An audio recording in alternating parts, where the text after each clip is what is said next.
The following podcast is a presentation of Project Entertainment Network. Welcome to the Sample Chapter Podcast, the show where authors read a sample chapter from one of their books. Here's your host, Jason A. Meiske. Welcome to episode 150 of the Sample Chapter Podcast, the show where authors read a sample chapter from one of their books. Hey, thank you so much for popping in for this truly wonderful episode with a truly delightful guest, Jim Metzner. Jim is a sound producer who created his own show, Pulse of the Planet, which is something you really got to check out.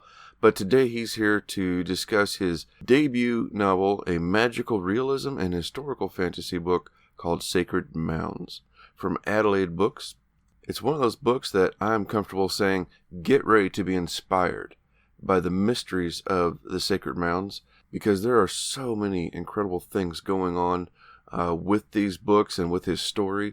It's really something. But along the way, we're going to be talking about his incredible sound career and his wonderful talent, discovering the sounds all around you, the company of yourself, our similarities of having a supportive wife at home.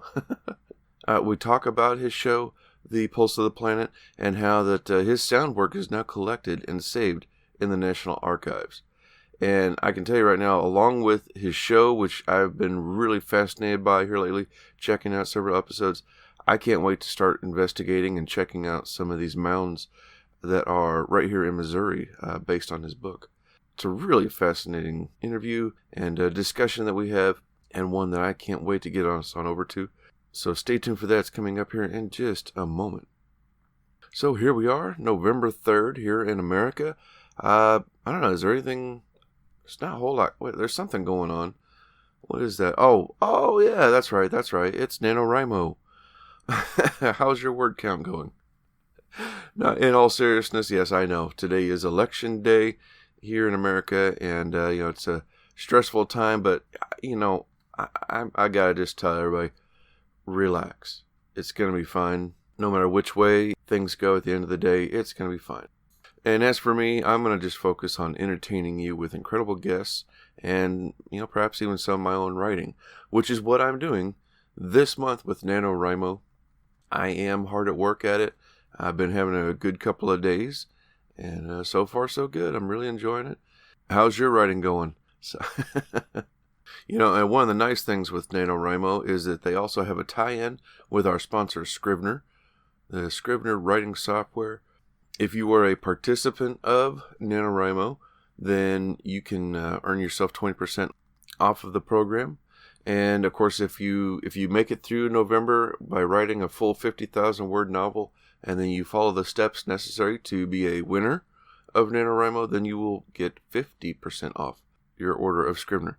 Now, of course, I'd be remiss if I didn't point out that, if you're not a NaNoWriMo person, if you maybe you're just an author who doesn't want that pressure, but you're still interested in Scrivener, then by all means, use code CHAPTER, which is brought to you by Sample Chapter Podcast, and you will still save 20% off the regular desktop version. Hey, check out this advertisement for our sponsor, and you're going to hear about that code one more time.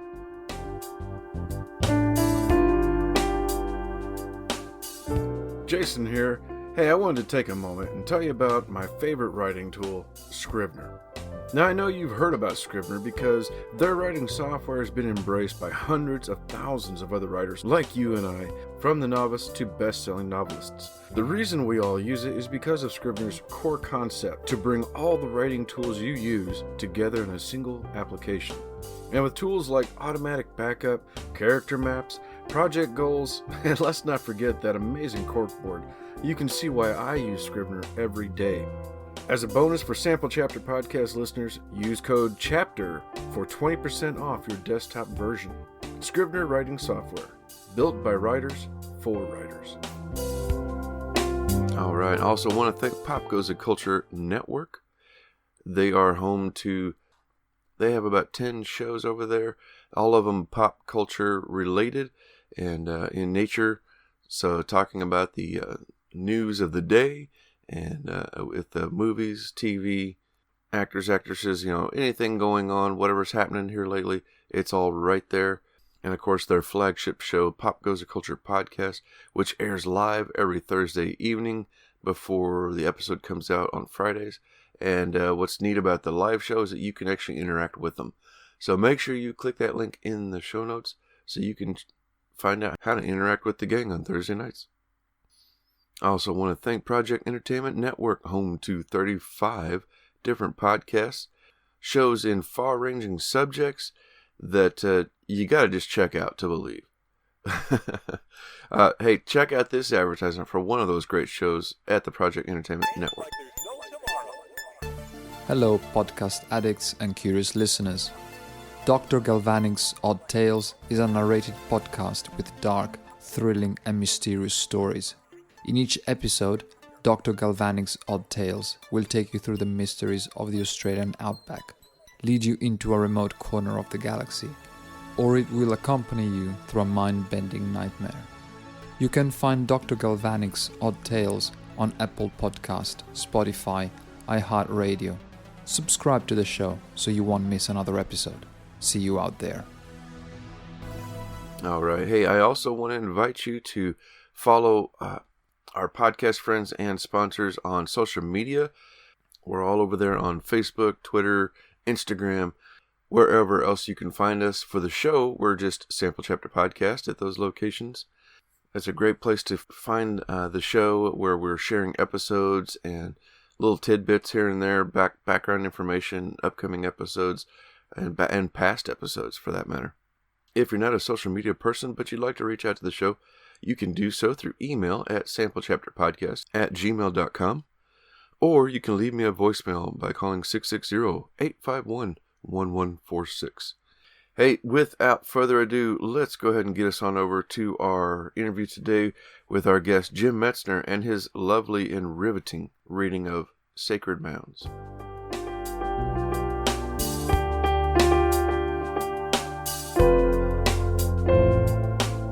Hello, my friends. Welcome back to the Sample Chapter Podcast. This week, we are going to be welcoming a new friend to the show with his debut fiction novel, Jim Metzner.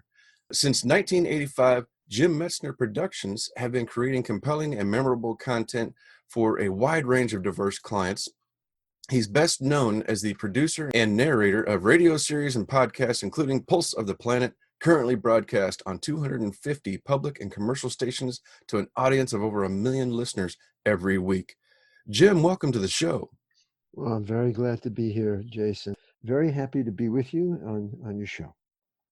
Oh, great. I'm really happy to have you here, and I cannot wait to dive into this debut novel. It sounds amazing. How are you doing, and are you staying healthy? Well, those are all questions we seem to ask each other. It's now when you see somebody say, hi, how you doing? It seems to have a deeper meaning, doesn't it? Exactly. We'll take it a little bit more seriously. Well, we're my wife and I take the role of being sequestered seniors seriously up here in the foothills of the Catskills, where it's relatively easy to be sequestered. Being a senior, of course, is a whole other matter as I slouch my way into seniorhood. But we're okay. The short answer is New York State is doing pretty well. We're learning, like everybody else, how to cope with something that we never would have considered even conceivable. Mm-hmm. Yeah, it's been a remarkable year, to say the least, to think what our dreams and aspirations were going into 2020, and now we just want to survive. Yeah, and also, it's how many people have you heard saying, well, it's putting on a social pause button, which it is. It is a time for reflection and introspection in many ways, and if anything, it's a time to cope with being with myself, seeing how much I need and want to be with the company of others, but getting more used to being with the company of myself. That's a very good point, because it's one of the things I've noticed with my family as well, is we've always been pretty close, but we've been able to spend more time together of late, especially our younger, our teenage children that are still living with us. They've been more willing to do things with us, and that's been nice. But yeah, to have more time to ourselves and reflect and kind of identify what's important to myself, and kind of focus on some of those things, and our personal needs has been a unique opportunity. Indeed, my wife and I live here, share a house together. And my favorite line, which is, it's worn a little thin, but I say to her every day, darling, there's no one else on the earth I'd rather spend a pandemic with than you. Absolutely. That's nice. My wife, I would have to agree, but she did. We ventured out last night for dinner, and she made sure to point to the senior menu portion of our menu, that they lowered it to 55, and she's tapping on the 55 and looking at me going, 6 more years. I was like, thank you, dear. I know. Well, I've passed. It's when you get your ARP card that you're official. But yeah, I've passed the threshold. I'm sure. Oh my goodness. Well, so tell us about Jim Metzner Productions, the sound solutions that you have. Well, very briefly, if you would have told me when I was in high school that I would end up spending my life recording sound and being a radio producer, I would have said, "Are you talking to me?" Uh, but it just turned out, after having had a career as both an actor and a singer-songwriter, I was serious in both of them and had the beginnings of careers in both. Because of various and sundry reasons, I decided to change the color of my parachute. Is that the metaphor? And went back to school to study what interested me, which was ethnomusicology. And through that, I fell in love with sound recording. I mean, why isn't everybody going around recording the sounds of everyday life with a tape recorder, was the question I came to. It's so cool. I mean, it's like, when you get a camera, sometimes you sort of rediscover seeing, you know what I Mm. mean? Mm-hmm. Well, having a tape recorder, recording the sounds, putting your headphones on, using a stereo microphone, it was like a revelation. And that act, and the continual exploration and realization that we live in this wonderful world of sound. We're surrounded by sound, whether it's the ticking of a clock in the room that I'm in, or the sounds of birds outside the window, or whatever. We're bathed in sound. And so I started just recording stuff, and I put out, Jim Metzner Productions. I just started working and seeing what would come of it. And I worked in every possible medium you could think of in sound. I was a soundman on documentary film. I worked with choreographers doing sound for them. I didn't occur to me to the other thing I should say, very important, I put together a portfolio of photography and sound called Sound Image. It's early multimedia, and worked with brilliant photographers, famous photographers, collecting their photographs with sounds that I had found. Went to Brazil to record some sounds there and made an album of that became very well known. It's called Bahia, Traditional Music and Moments of Brazil. It's out there in the world. And then I decided my hand at radio. I put together a sample program, took it to a local radio station. I was living in Boston at the time. And to make a long story short, I sold them the show. And that's what kicked it off. It was called You're Hearing Boston. And I kind of cut my teeth learning the craft back in the 70s in Boston.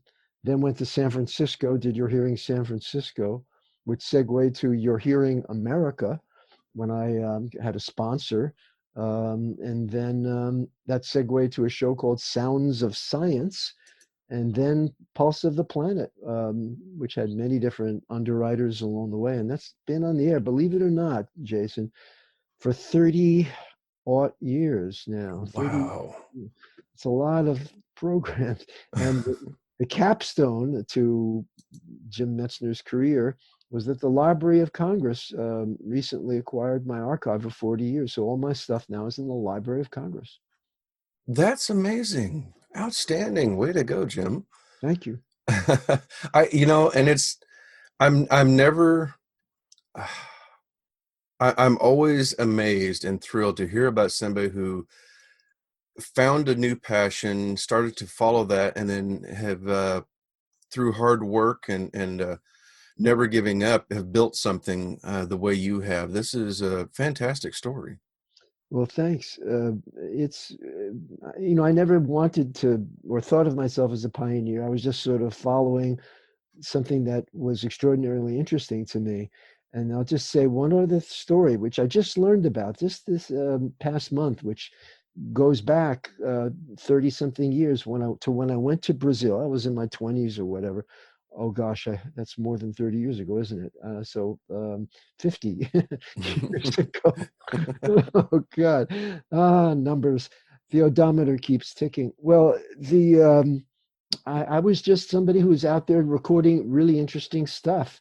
And I've just learned that some of the recordings I did, it's on this Bahia CD that I was telling you about, I started hearing from people who were involved in capoeira, which is a Brazilian form of martial art that also has music associated with it. Capoeiristas started contacting me from one from Australia, the other from Brazil. I have no idea why or how they got hold of my album, but they did. And they were saying, hey, you know this recording you did of Cobrinha Verde, who's this famous capoeira master? Well, it's the first recording that we know of not only his music, but the first recording of that anybody, Brazilian or American or anybody, had ever made of this particular kind of music, samba da viola, which is a form of samba de roda. I had no idea I was the first guy doing that. I was just doing it. But now, after 50 years to learn that it was like the first of its kind and people are sort of really scholars are contacting me and they're excited about it. I mean, that was pretty cool. That is very cool. Wow. Oh my gosh, man. Well, so now what can we expect with the future of your productions? Well, good question. Pulse of the Planet is still on the air. It's a 2-minute show. It's the idea. The Pulse of the Planet is a pretty good title. It was created to be a kind of antidote for the news, which is the tsunami of the planet. It's if it, the old saying, if it bleeds, it leads. I don't have to, do you really want to talk about the news of the day? Perhaps we're all addicted to it because it's so crazy. But I figured even, 30 years ago, when the news was kind of in a way maybe not the caliber of incredulity that I feel now every time I listen to the news, but I needed an antidote, an idea, or I felt the world perhaps needed an antidote that beneath the tsunami, there's another pulse, there's another wave, a life affirming wave of the rhythms of life. So today, not only are the Azerbaijanis about to fight the Armenians, but also guess what? Bowhead whales are migrating now, and they've been doing this for thousands of or something like that. Something that talks about life on Earth and some of the challenges that we're facing, but it's positive. It's sort of like it's not fluff; it's real news, but it's something of another pulse that tells of the story of life on Earth. I hope in a life affirming way. Oh my goodness. That sounds incredible. Everybody's going to have to make sure and click that link in the show notes to check this out. And I mean, considering podcasts, even my own podcast is averaging 45 minutes. So 2 minutes is nothing. That's just a moment and leaves you wanting more, which is great. Hopefully, it's weird. 2 minutes. I found I dream in 2 minute segments, having done thousands of programs now. 2 minutes, if it's uninteresting, can seem like an eternity. But if it's compelling, 2 minutes goes by like that. That's fantastic. Absolutely. Well, now, at what point did writing become, fall into your realm? I see you did some nonfiction. Yes. Well, I created after Sound Image, I created a Pulse of the Planet: Extraordinary Sounds from the Natural World CD book for the Nature Company that is now out of print. It became a CD. But I've always been a writer, not just commercially. I mean, when I was in school, I wrote short stories and poetry. I was a singer-songwriter. I wrote my own songs. So, and of course, writing radio programs, the writing isn't the strong suit of the show, but it's important, creating a context. So I've been a writer for many years, but I'd say 20, 30 years ago, well, yeah, somewhere between 20 and 30 years ago, I had the idea of creating a story that was inspired by the mounds that proliferate throughout the United States, these ancient earthworks, of which there are some. I should do my homework in Missouri. In fact, I could probably Mm-hmm. look over right now. Yeah, I believe you have some in Missouri. I believe you're right. In any case, they seem to me to be like a living metaphor. Hang on, I'm multitasking. Missouri mounds and earthwork sites. My gosh, you got them all over the place. They're in. I'm just going to give you a couple of names. There's 11 Point River Mounds in Missouri, and Hess Archaeological Site in Missouri, and the Kings 2 Archaeological Site. So they're not only all over. I mean, you've got dozens of them. Well, tens. Well, it's thought that thousands, maybe even tens of thousands of mounds were throughout the United States, particularly the South, Southeast, and the North, Northeast. But throughout the United States, we know some of them were burial mounds. We believe that some of them were ceremonial mounds, the flat top mounds. But in the end, there's a lot more that we don't know about them than we do know. And it's thought that, at least to me, that they were places of perhaps the earliest places in the United States of a kind of spiritual practice. So I thought, whoa, here's something that's buried, it's unknown, it's spiritual in nature. So buried, unknown, spiritual in nature. What a metaphor for, there's a story there. So that was all I had to go on. I didn't know much about the mounds than that. I'd heard some of them were famous, like the Serpent Mound in Ohio. And I started to research them. And in researching them, I found that there was a tribe called the Natchez. Actually, they pronounce it Nachi. So the Nachi were the last known tribe that we know of, Western society knows of, non-Native American society knows of, who were inhabiting the mounds. And we know that because expeditions like the DeSoto expedition noticed the Nachi and that were living near and doing ceremonies on the mounds, and the priests made copious notes and did drawings. I think I sent you a trailer, our book trailer. You look at the book trailer; those are some of the drawings that these priests, the Jesuit priests, drew, and through that, because there was no written language from the Native Americans at the time.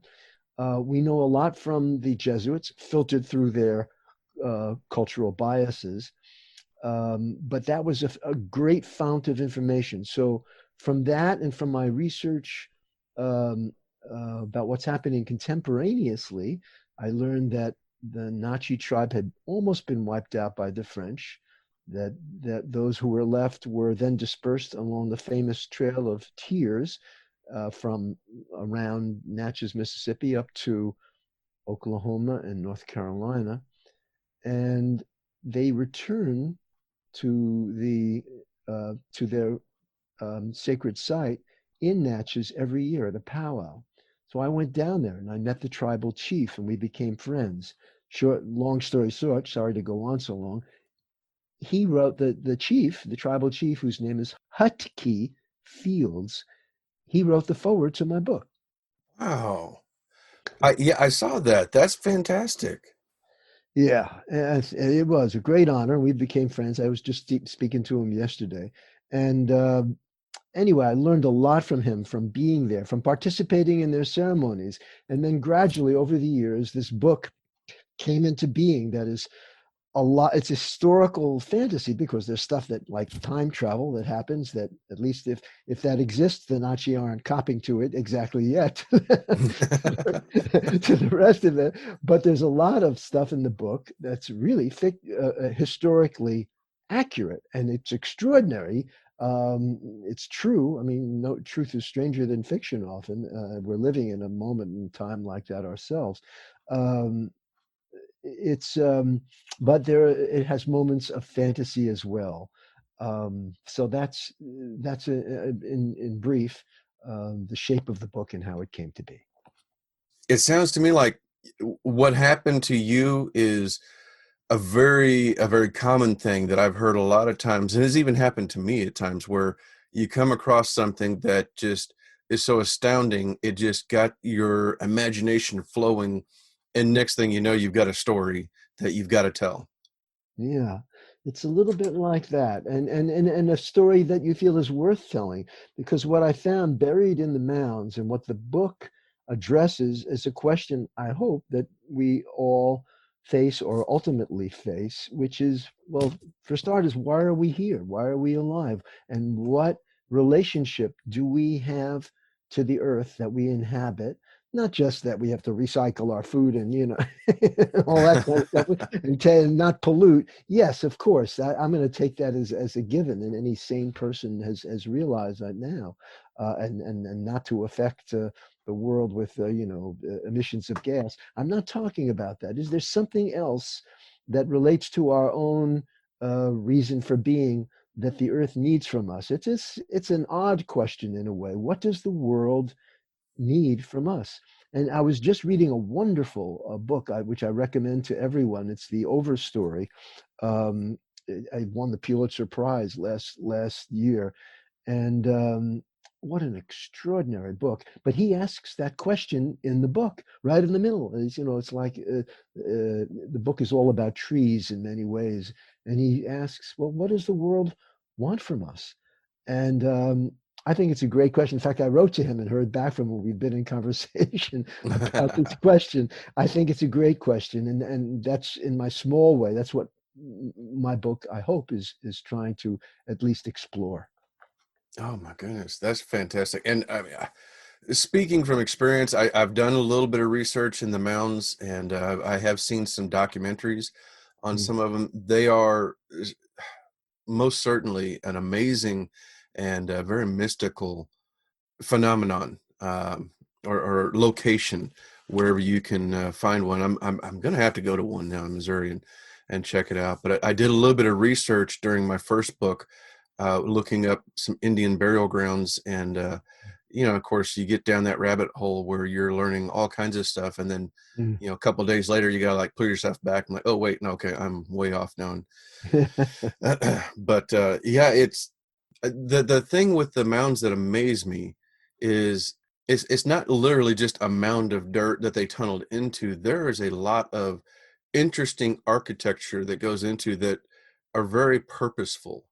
And Yeah, I know in some places they have specific, I believe it's like air holes or something for light that come in at certain times of the year, yeah.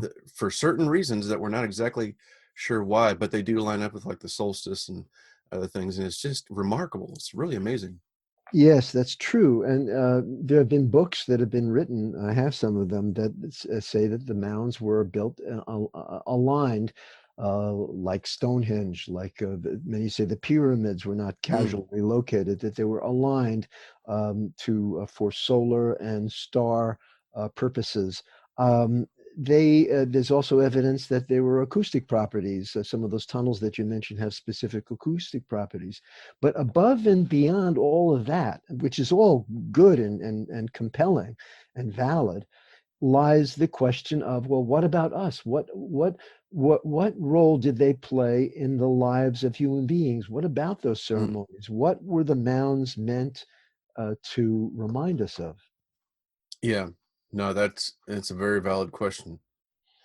So what was the writing process like for you? Like how long did it take you, and did you have any struggles throughout? Oh God. In my book, maybe this comes out as a way of perhaps answering your question. I mean, basically in writing the book, I struggled the way you did, the way we all do. You start something and then you stop. And when I said I started the book 30 years ago, I wasn't kidding. But I put it down and I didn't write for years at a time. And finally, closer to now, I don't know, maybe 5, 10 years ago, I decided, you know what?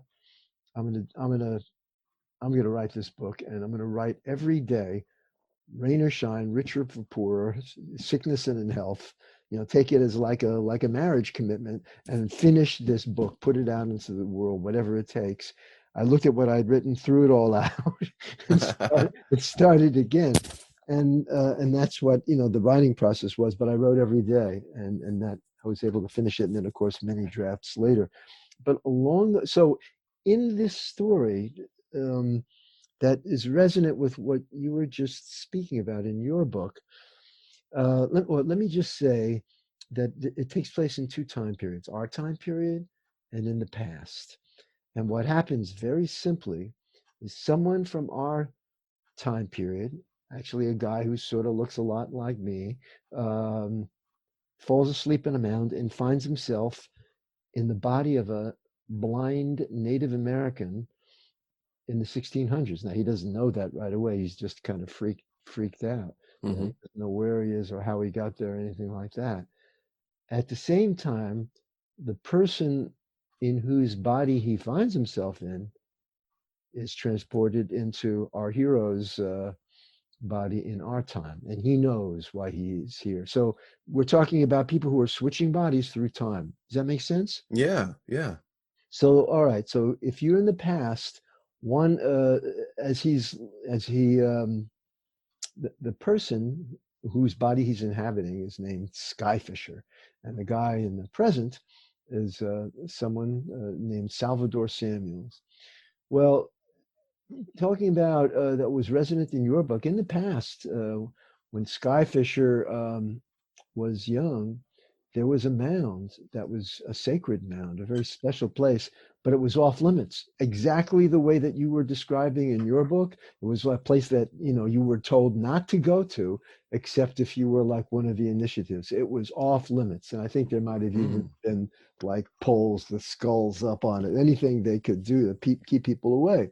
And the legend was that people, any of the young bucks, who of course, like the kids in high school you were describing, would always, as soon as you say don't go there, there's always going to be some guys who say, well, I'm going to go there, and they came back always, telling stories and shaken and really saying, oh, I'm not going there again. And so Skyfisher becomes one of those people who is brave enough to go, and what happens to him is that he's transported to our time. Anyway, then the book tells the stories of these two men, one of whom, the guy from our time, hasn't a clue as to why he's back in the past, and the other guy, who's now in our time, knows very well why he's here. He's on a mission. It sounds incredible, and I, it's one of those where just the premise alone is enough to draw you in, to hear what's happening and what's going on, and then the consequences of such is really incredible. Cool. Well, thank you. I'm glad. So we don't have to read the book now. Okay. See you later. Well, what comes next for you? Do you have more tales to tell? Good question. I don't really know, Jason. I'm torn because the book, when I hope you do read it and through, and others too, it begs a sequel. And before COVID hit, it had reached the attention of people who were involved in movie production, and they said, and I was contacted, and people said, "Jesus, this should be we want this to be like a Netflix series." And then and I said, yeah, sure, let's do it. And I want Wes Studi to be the bad Indian guy, because he's like my favorite First Nation actor. He rocks. Wes does. Anyway, then COVID hit, and I don't know if anybody's making any movies anymore, so it's all on hold. So one possibility is, yes, a sequel to this, because it begs a sequel. Another possibility, my wife is convincing me that I should write a memoir about sound and listening, which may or may not happen. I think that's a possibility, nonfiction. Oh, yeah. Okay. And then, maybe a third book that I haven't, figured out yet, but something a little closer to home. Well, hopefully whenever these come out, whichever way you go, hopefully you let me know so that I can make sure and Totally. share that with the audience and let them know. And Thank you. and it certainly sounds like your book is ripe for a movie, especially when you have uh, people supporting you like Ken Burns and Orson Scott Card giving you such props for your book. I mean, that speaks volumes for what's gone into it and what they think of your book.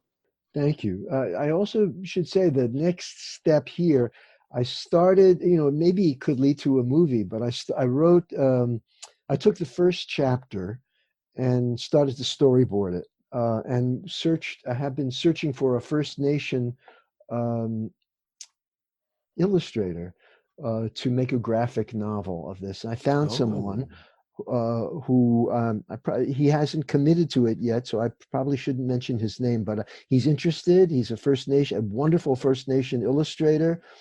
He's Chickasaw, who were many ways very close to the Nachi, and so I'm hoping he says yes, and if he does, then we'll start to work together on a graphic novel, which who knows could lead ultimately to a film. That would be great. Oh my gosh, that sounds incredible. Thank you. Well, Jim, this has been really, really wonderful getting to talk to you and hear about your rich history and this book, which also sounds incredible. And I certainly will be picking up a copy for myself, and I will be leaving a review once I'm done with it. Thank you so much for coming on the show. Where can people find and follow you? Oh, cool. Thank you. Well, as far as the book is concerned, I'll give you a couple of options.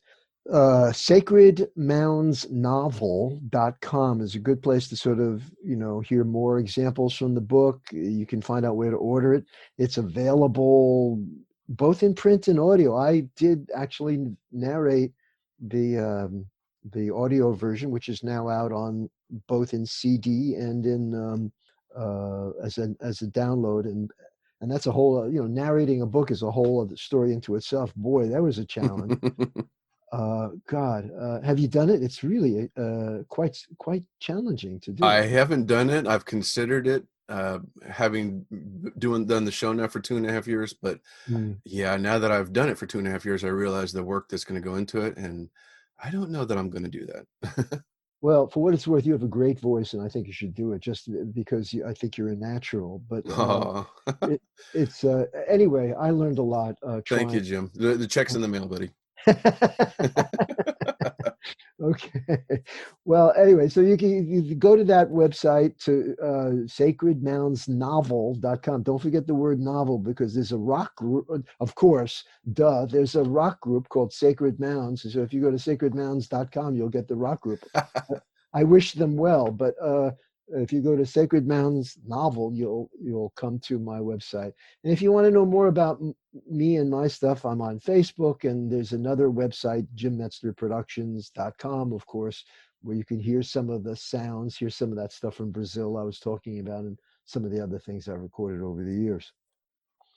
Wonderful.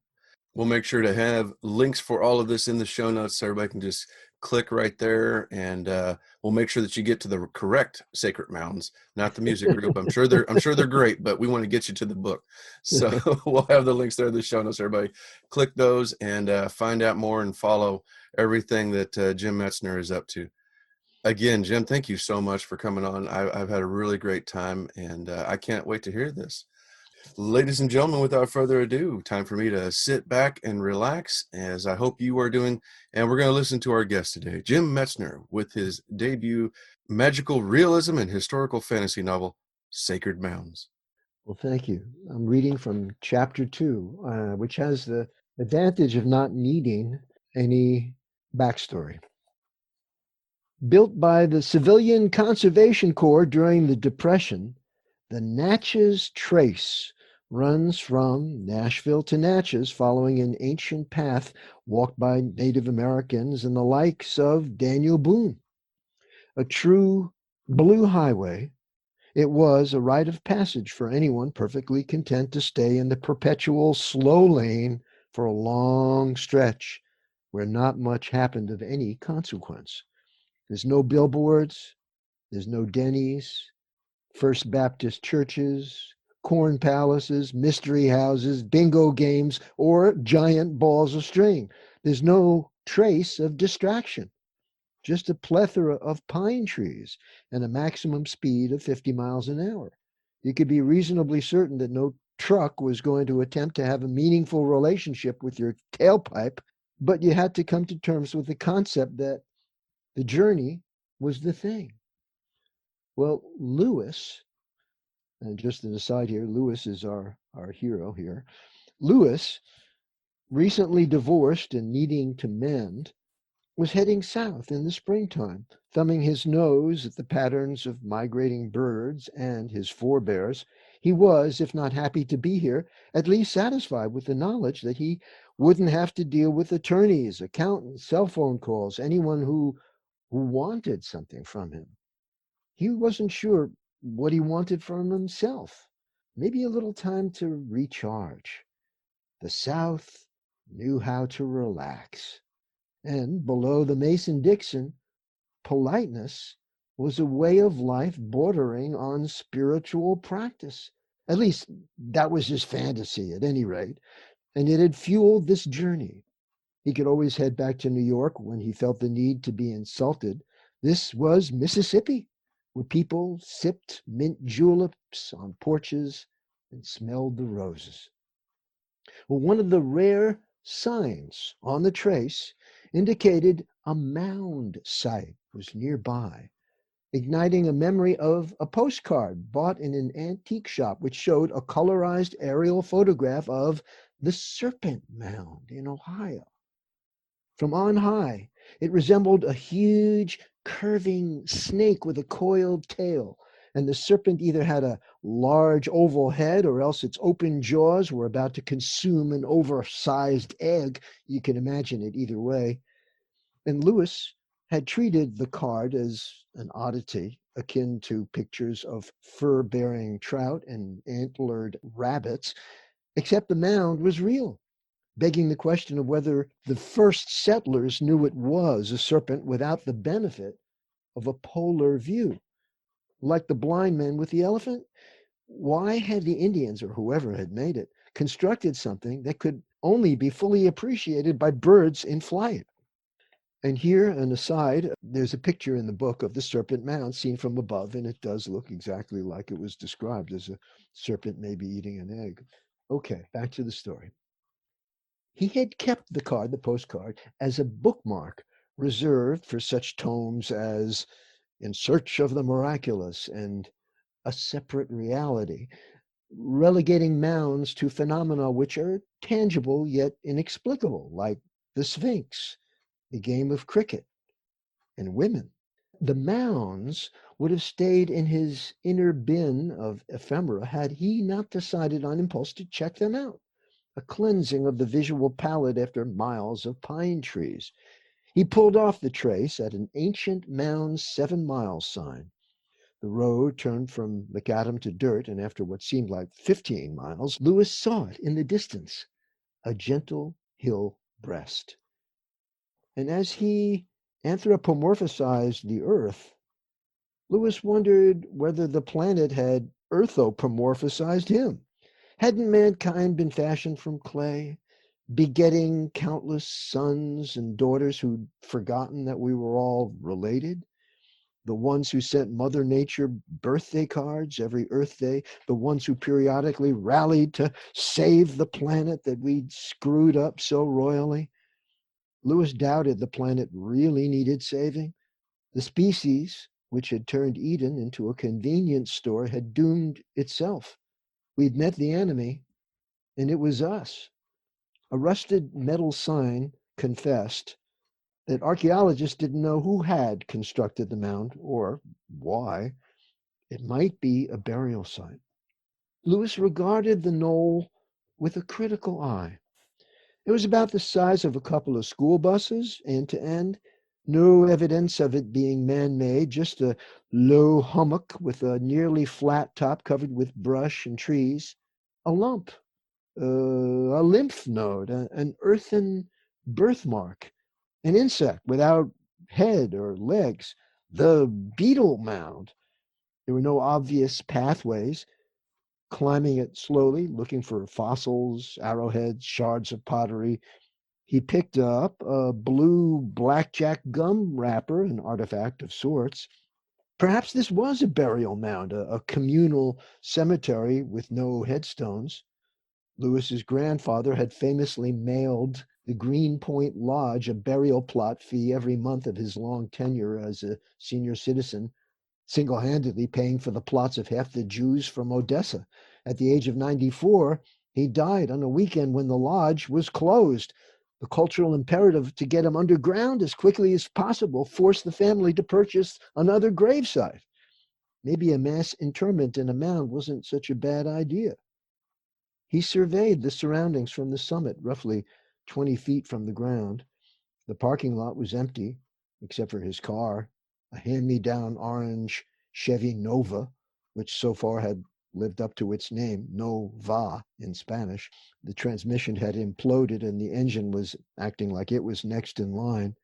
He descended to it, removed his tent and sleeping bag, calculating how far a credit card and cash on hand might carry him, the goal being California and this being Mississippi. Well, he figured he'd save a little money and camp out on the mound for the night. As good a place as any to set up a tent. He hated most campgrounds. Inevitably, some moron with a boombox would show up, inflicting his playlist on the world at large. No facilities here, but there was bound to be a diner nearby where he could wash up in the morning.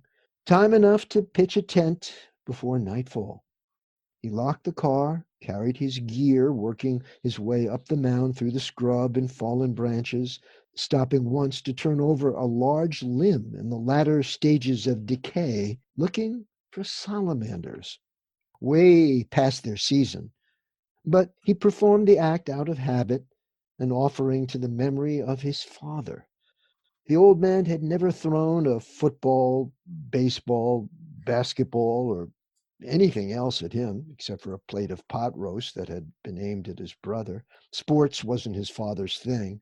A card-carrying biologist, he went on nature walks, and Lewis had tagged or was dragged along on these forays into the world of science, where finding critters under logs was an unspoken ritual. Something magical about rolling over a log and discovering a spotted salamander. No such luck today. Just a reminder of the old man at his best. If only he could forget the rest. Lewis reached the top and found a relatively clear patch of ground. His tent had a curved elliptical shape supported by aluminum poles gently bent like ribs. It seemed somewhat in tune with the geometry of the mound, a green cocoon waiting for his larval form to enter. And so he did, removing his shoes and bringing in a sleeping bag. He zipped up the screen to keep out any bugs, leaving a fly flap open for fresh air. His jacket became a pillow, and he lay on the tent floor, listening. A few crickets and a distant bird call. Lewis closed his eyes, trying to forget what a crummy sleeper he was. He'd read books on insomnia, listened to tapes, even gone to a clinic. They all more or less preached the same practice, to no avail. The prospect of another sleepless night was a self-fulfilling prophecy. Bottom line, he was afraid to let go. Whenever that sinking feeling appeared, he invariably struggled against it, refusing to go under, coming up for air, for wakefulness, for life. Tonight, sleep came in through a side door. Memories of his father yelling at him for leaving a handprint on the living room wall, a handprint with an eye that sparkled in its center and beckoned him outdoors. He ran out of the house, late for school, unable to find his locker, wandering lost through corridors, down an escalator into a bus station, crowds of people going purposely somewhere. He couldn't catch a bus, no ticket, no shoes.